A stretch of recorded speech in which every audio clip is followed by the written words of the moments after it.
السلام عليكم ورحمة الله وبركاته. إن الحمد لله نحمده ونستعينه ونستغفره ونعوذ بالله من شرور أنفسنا ومن سيئات أعمالنا. من يهده الله فلا مضل له ومن يضلل فلا هادي له.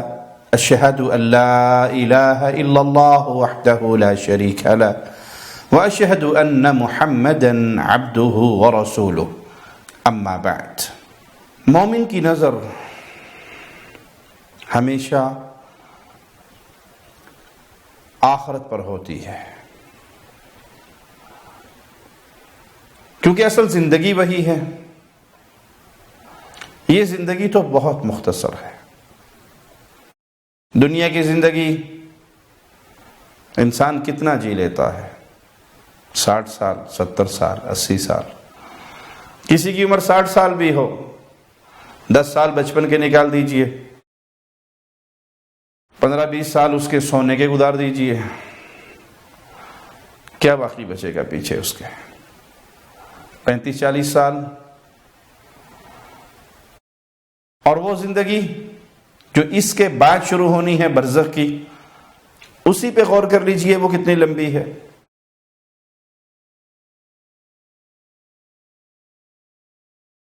جو آج سے 1000 سال پہلے فوت ہوئے، کیا ان کی برزخی زندگی کو 1000 سال نہیں گزر گئے؟ اور پتہ نہیں قیامت کب آنی ہے، کب ان قبروں سے نکل کے اللہ کے لیے کھڑا ہونا ہے۔ تو برزخ کی زندگی نامعلوم کتنے ہزاروں سال پر محیط ہے، اور اس کے بعد پھر آخرت کی زندگی جو کبھی ختم نہ ہونے والی۔ جنتی ہیں، اللہ اپنی رحمت، اپنے فضل اور اپنے کرم سے ہمیں اہل جنت میں شامل فرمائے، ہمیشہ کی جنت ہے۔ اور جو شرک اور کفر کی صورت میں جہنم کا ایندھن بنے، وہ ہمیشہ کی جہنم میں، ایسی ہمیشگی جہاں موت کو موت آ جائے گی، ایک مینڈے کی شکل میں لا کر اس کو ذبح کر دیا جائے گا۔ موت کو موت آ گئی۔ جنتیوں، اب کبھی موت نہیں آئے گی تمہیں۔ جہنمیوں، تمہیں بھی کبھی موت نہیں آئے گی۔ تو مومن کی نظر ہمیشہ اسی زندگی پر رہتی ہے کہ میری وہ زندگی درست ہو جائے، آخرت کا جہاں بہتر ہو جائے، جہنم کی آگ سے بچ کر جنت کی نعمتوں میں پہنچ جاؤں۔ آئیے رسول اللہ صلی اللہ علیہ وسلم کا فرمان سنتے ہیں۔ صحیح بخاری 1397 نمبر روایت ہے۔ ابو ہریرہ رضی اللہ عنہ وارضہ بیان کرتے ہیں، ایک دیہاتی رسول اللہ صلی اللہ علیہ وسلم کے پاس آئے اور کہا، اللہ کے نبی صلی اللہ علیہ وسلم کوئی ایسا عمل بتا دیجئے جس کے کرنے سے میں اللہ کی جنت میں داخل ہو جاؤں۔ تو رسول اللہ صلی اللہ علیہ وسلم نے فرمایا، تعبد اللہ لا تشرکوا بہ شیئا، تم اللہ کی عبادت کرو اور اس کے ساتھ کسی کو شریک نہ ٹھہراؤ۔ عبادت صرف خالص ایک اللہ کی، پارٹنر اس کا کسی کو نہ بنانا، کسی بھی معاملے میں اللہ کا شریک نہ ٹھہرانا۔ جنت میں جانا چاہتے ہو، یہ پہلی کنجی ہے، یہ پہلا زینہ ہے جس پہ قدم رکھ کے آپ اللہ کی جنت پہ داخل ہو سکتے ہیں۔ زندگی میں اگر یہ نہ ہو اور سب کچھ ہو، جنت نہیں مل سکتی۔ جنت کی اساس، جنت کی بنیاد اللہ کی وحدانیت کو تسلیم کرنا، اللہ کی عبادت کرنا، شرک سے اپنے دامن کو بچانا۔ اسی لیے ہمارا اکثر زور اسی بنیاد پر ہوتا ہے، بھائیو اپنے عقیدے درست کر لو۔ عقیدہ درست ہوا، توحید کا فہم صحیح ہوا، شرک سے اپنے دامن کو آپ نے بچائے رکھا، تو آپ اللہ کی جنت کے مہمان ضرور بنو گے۔ وَتُقِيمُ الصَّلَاةَ الْمَكْتُوبَةَ، عقیدہ توحید کو درست کرنے کے بعد دوسری بڑی ذمہ داری 5 وقت کی فرض نمازیں وہ ادا کرتے رہنا، نماز کو نہ چھوڑنا۔ نماز کا چھوڑ دینا اپنی آخرت برباد کر لینے کے مترادف ہے۔ سب سے مختصر قصہ قرآن حکیم کا سن لیجئے۔ جنتی جہنمیوں سے سوال کریں گے، ما سلککم فی سقر، جہنم میں کیوں آئے؟ لم نک من المصلین، بے نماز تھے اس لیے آئے۔ وہ بھائی جس کو نماز کے وقت پر دنیا جہان کے کام یاد آ جاتے ہیں، اہم ترین ٹیلی فون کال آ جاتی ہے، کبھی ڈرامے کے لیے، کبھی فلم کے لیے، کبھی دوستوں کے لیے، کبھی کسی دنیاوی ضرورت کے لیے نماز چھوڑ دینا ایسے ہے گویا ناک پہ مکھی بیٹھی اور آپ نے اڑا دی۔ کوئی ٹینشن نہیں ہے کہ میری نماز فوت ہو گئی۔ عصر کی نماز فوت ہو جائے گویا مال دولت اہل و عیال سبھی برباد ہو گئے۔ وہ غور کریں، سائل سوال کر رہا ہے رسول اللہ صلی اللہ علیہ وسلم سے، جنت میں کیسے پہنچوں گا؟ وہ عمل کیا ہے جو جنت میں لے جائیں گے؟ توحید اور پھر فرض نماز، وَتُؤَدِّي الزَّكَاةَ الْمَفْرُوضَةَ وَتَصُومُ رَمَضَانَ، زکوٰۃ جو اللہ نے تم پر فرض کی ہے۔ اللہ نے اتنا مال دیا جس پہ زکوٰۃ فرض ہے، 7.5 تولے مثال کے طور پہ آپ کے پاس سونا ہے یا اس سے زیادہ ہے تو اس پہ زکوٰۃ آپ پہ فرض ہے، وہ زکوٰۃ ادا کیجیے۔ ہاں رمضان کے مہینے آئے تو روزہ رکھیے۔ یہ ارکان اسلام کی تعلیم رسول اللہ صلی اللہ علیہ وسلم نے اس شخص کو دی جس نے سوال کیا تھا کہ میں اللہ کی جنت میں کیسے جاؤں گا، کون سا عمل ہے؟ یہ سن کر وہ کہنے لگا، اس ذات کی قسم جس کے ہاتھ میں میری جان ہے، آپ نے مجھے جو کچھ بتایا ہے نہ اس میں اضافہ کروں گا نہ اس میں کمی کروں گا۔ آپ سے جو سنا ہے، جنت میں جانے کا جو طریقہ کار آپ نے مجھے بتایا، جو اعمال آپ نے بتائے، میں اس پر ثابت قدم رہوں گا۔ تو رسول اللہ صلی اللہ علیہ وسلم نے فرمایا، من سرہ ان ينظر الى رجل من اہل الجنہ فلینظر الى هذا، جو یہ چاہے کہ میں دنیا میں چلتے پھرتے کسی جنتی کو دیکھ لوں، اس کو دیکھو، یہ جو جا رہا ہے یہ جنتی جا رہا ہے۔ اس حدیث سے ثابت کیا ہوا کہ عقیدہ توحید درست ہو، ارکان اسلام پر ایمان اور اس پہ عمل انسان کرتا ہو تو یہ اللہ کی جنت میں داخل ہونے والا ہے۔ اور یہاں پر ایک لطیف نقطہ بھی سمجھ لیجئے، اس کا یہ جملہ قیامت تک آنے والے انسانوں کو ایک پیغام بھی دے رہا ہے کہ اس ذات کی قسم جس کے ہاتھ میں میری جان ہے، آپ سے جو سنا ہے اس میں نہ اضافہ کروں گا اور نہ کمی کروں گا۔ یہ وہ عقیدہ ہے، یہ وہ فہم ہے صحابہ کا، یہ وہ منہج ہے صحابہ کا کہ دین نام ہے اس بات کا جو محمد الرسول اللہ صلی اللہ علیہ وسلم سے سن لی۔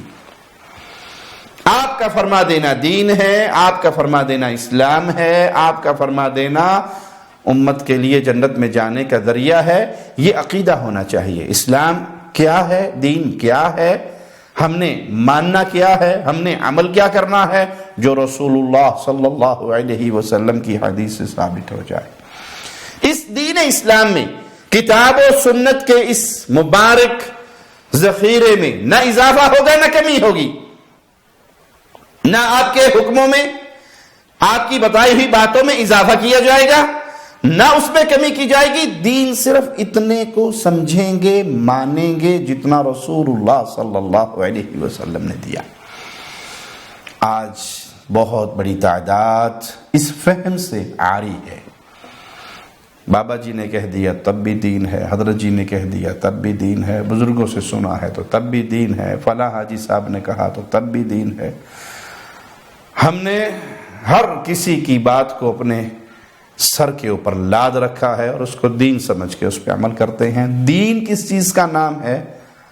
جو محمد الرسول اللہ صلی اللہ علیہ وسلم نے ہمیں دیا، یہ وہ خالص چیز ہے، اس میں کسی کی ملاوٹ اسلام برداشت نہیں کرتا، نہ اضافے کی اجازت ہے نہ کمی کی اجازت ہے۔ اور جنت میں جانے کے لیے تاکید کس بات پر ہے؟ عبادت صرف اللہ کی کرنا، اللہ کا شریک نہ بنانا۔ صحیح بخاری میں 1396 نمبر روایت ہے، ابو ایوب انصاری رضی اللہ عنہ ورضا بیان کرتے ہیں کہ نبی کریم صلی اللہ علیہ وسلم ایک سفر میں تھے، ایک اعرابی دیہاتی مسلمان آئے، سامنے کھڑے ہو گئے، پیارے نبی صلی اللہ علیہ وسلم کی اونٹنے کی مہار پکڑ لی اور پھر کہا اللہ کے نبی صلی اللہ علیہ وسلم مجھے وہ بات بتائیے جو مجھے جنت کے قریب لے جائے، جہنم سے دور کر دے۔ میں نے عرض کی مومن کی نظر آخرت پہ ہوتی ہے۔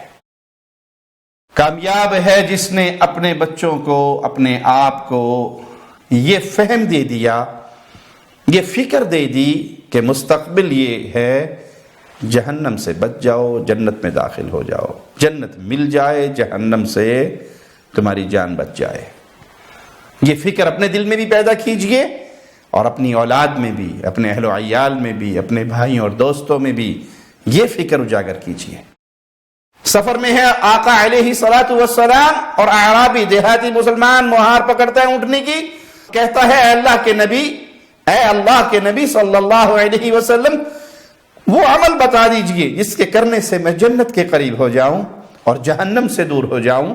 تو رسول اللہ صلی اللہ علیہ وسلم نے اپنے صحابہ کی طرف دیکھا اور پھر فرمایا لقد وفق او لقد ہدی، یقیناً اسے توفیق یا ہدایت سے نوازا گیا ہے، یہ اللہ کی طرف سے اسے توفیق ملی ہے، یہ ہدایت ملی ہے کہ یہ مجھ سے یہ سوال کرے کہ وہ کون سا عمل ہے جو جنت کے قریب کرے گا اور جہنم سے دور کرے گا۔ آپ نے اس دیہاتی آدمی سے پوچھا کیف قلت، تم نے کیا بات کی ہے؟ تو اس نے اپنی پوری بات کو پھر دہرایا، ایسا عمل بتا دیجئے جو مجھے جنت کے قریب کرے اور جہنم سے دور کرے۔ تو رسول اللہ صلی اللہ علیہ وسلم نے فرمایا تعبد اللہ، وہی توحید کی تاکید، وہی توحید پر قائم دائم رہنے کی دعوت، عبادت صرف اللہ کی کرنا۔ وَلَا تُشْرِكُوا بِهِ شَيْئًا، اس کے ساتھ کسی کو شریک نہ ٹھہرانا۔ اللہ کا کوئی کتنا ہی پیارا ہو وہ اللہ کا شریک نہیں بن سکتا۔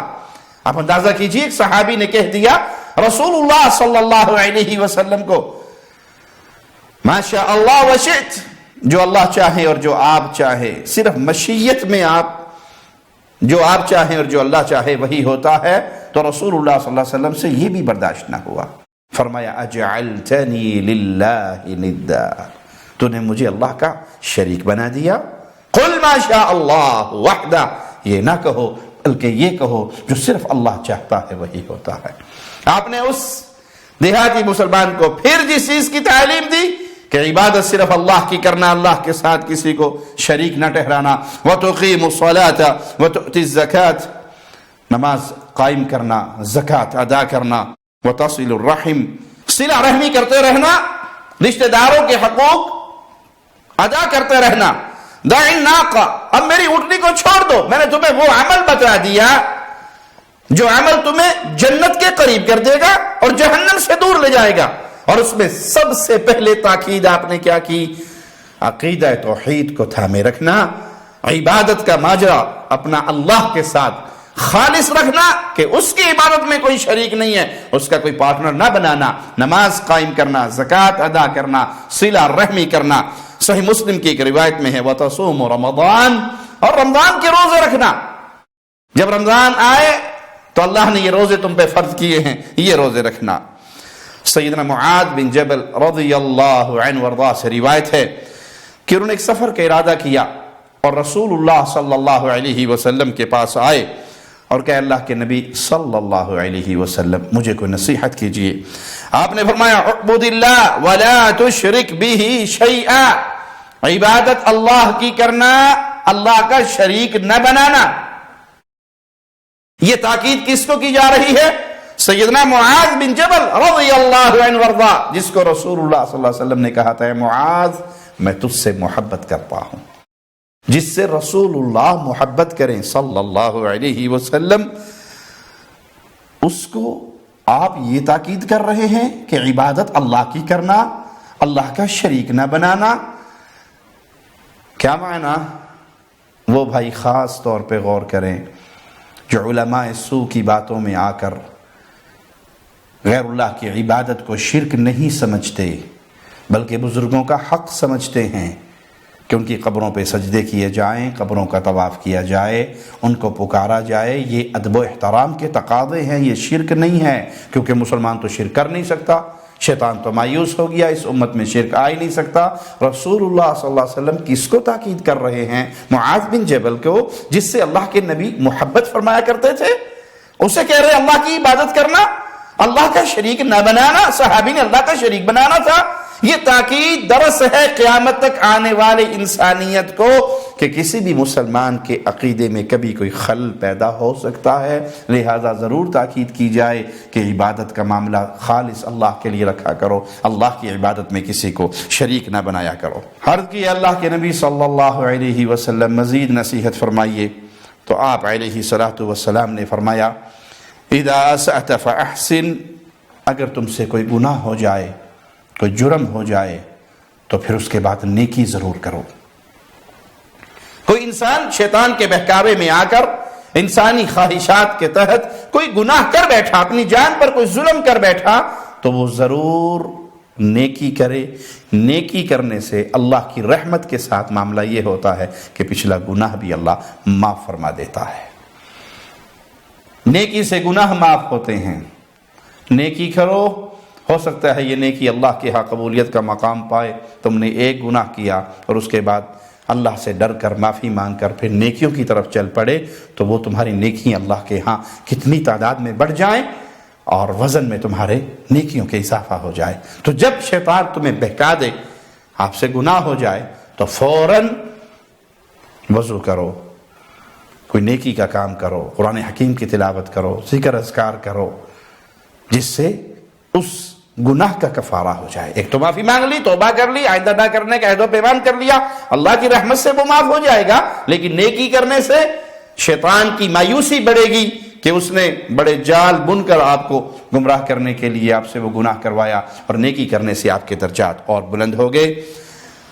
کہنے لگے اللہ کے نبی صلی اللہ علیہ وسلم مزید نصیحت کیجئے، تو آپ نے فرمایا استقم ولتحسن خلقک، ثابت قدم رہو اور اپنے اخلاق کو درست رکھو، اسلام پر ڈٹے رہو اور اپنے اخلاق اچھے بنا کر رکھو۔ جب کوئی بات پتہ لگ جائے کہ یہ دین اسلام کا معاملہ ہے، پھر دنیاوی مفادات کے لیے یا کسی کے ڈر اور خوف کی وجہ سے نتیجہ 7واں 9واں 10واں 40واں قل برسی میں نے ماں باپ کی نہ کی، قوم کیا کہے گی؟ نہیں، یہ کوئی تصور نہیں ہے اسلام میں قوم کیا کہے گی، برادری کیا کہے گی، لوگ کیا کہیں گے۔ اسلام میں ایک ہی تصور ہے، میں نے یہ غلط کام کیا تو اللہ کو کیا منہ دکھاؤں گا۔ یہ فکر پیدا کیجیے اپنے دل میں، اپنے بھائیوں میں، اپنی اولاد میں، اپنی جہاں تک آپ کی آواز پہنچتی ہے پہنچائیے۔ اے پیارے بھائی، اگر اللہ کو ناراض کیا، اللہ کو کیا منہ دکھاؤں گا، اللہ کے سامنے کیسے کھڑا ہوں گا، اللہ نے پوچھ لیا تو میرے پاس کیا جواب ہوگا۔ اسلام پہ ثابت قدم رہیں، نہ قوم کی محبت، نہ برادری کی محبت، نہ لوگوں کا ڈر، نہ لوگوں کی محبت، نہ تانوں کا خوف اور نہ بدنامی کا خوف آپ کو اسلام سے دور نہ کرے۔ اسلام پہ قائم اور دائم رہیں، ڈٹے رہیں اور اپنے اخلاق کو اچھا بنائیں۔ رسول اللہ صلی اللہ علیہ وسلم سے پوچھا گیا قیامت کے دن آپ کا سب سے زیادہ قریبی کون ہوگا؟ فرمایا جس کا اخلاق سب سے زیادہ اچھا ہوگا۔ اپنے بھائی کو ملیں تو چہرے پہ مسکراہٹ لے کر ملیں۔ آپ کے اچھے اخلاق آپ کو رسول اللہ صلی اللہ علیہ وسلم کا پڑوسی بنا سکتا ہے۔ تو پیارے بھائی، توحید کی دعوت وہ پیغام ہے جس پر رسول اللہ صلی اللہ علیہ وسلم نے تاکید کی، اپنے صحابہ کو یہ درس دیا، ان کو یہ نصیحتیں کی۔